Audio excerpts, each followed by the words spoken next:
What's up, guys? Hoping to do some of these vlogs, video logs. This is the first one. I see a lot of hubbub from Paul Joseph Watson of Prison Planet, complaining about some YouTube chicanery. This is what's not being talked about. Who owns YouTube? Well, the answer is not you or me. We continue to expect from these corporations that we are not shareholders in, or at least not majority shareholders in. Even if people own stock, it's not any sort of meaningful ownership. And so, to me, it's like a bunch of slaves biting the master's hand, then complaining they've been kicked off the plantation. What should one expect, right? This is why I keep touting open source solutions, and also, well, in that spirit of open source, I found a lot of interesting solutions and possibilities on webscript.io. This is a software platform created by two former Microsoft employees. I guess it involves WebSockets. I'm such a newbie when it comes to programming that I don't even really know what the technologies fully are. But it involves Luau as a programming language, which is, I guess, highly efficient for this sort of communication, and pusher.com, that's what can send out a bunch of messages a la Twitter. And then for storage, possibly Firebase for database purposes. But what I'm trying to get into are the solutions, right? The solutions being a cooperative network. That's where we, the users, we're the people that are producing the content. We're the people that we produce the content, we share the content, we critique the content.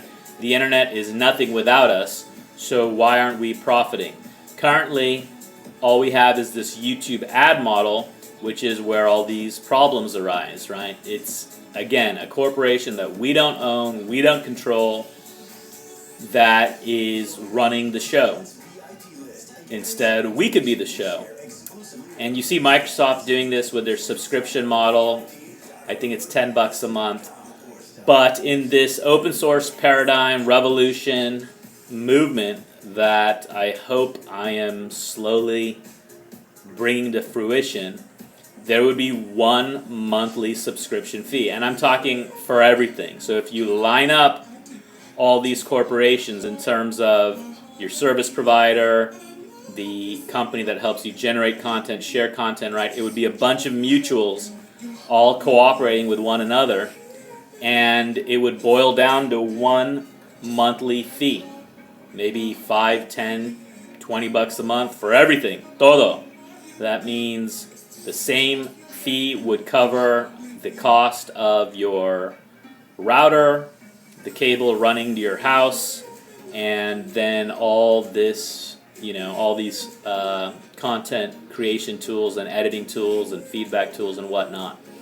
This is the new paradigm. It's also called mutual enterprise. People say free enterprise, but that's not specific enough. In a cooperative corporation, there are no outside shareholders. The operators, that is the users, they are the only shareholders, and that's it. It's pretty straightforward. We don't need government funds, and in fact, the moment you take government funds, you're beholden to the government.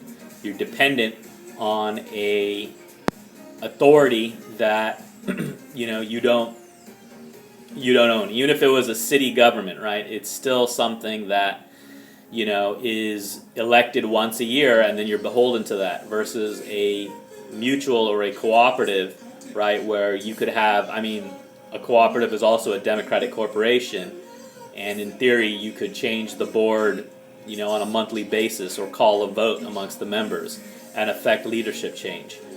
This is the new paradigm. This is it. This is really the most radical paradigm, because this is how things used to be as far back as I can see in history, how people used to trade with one another, and spread ideas.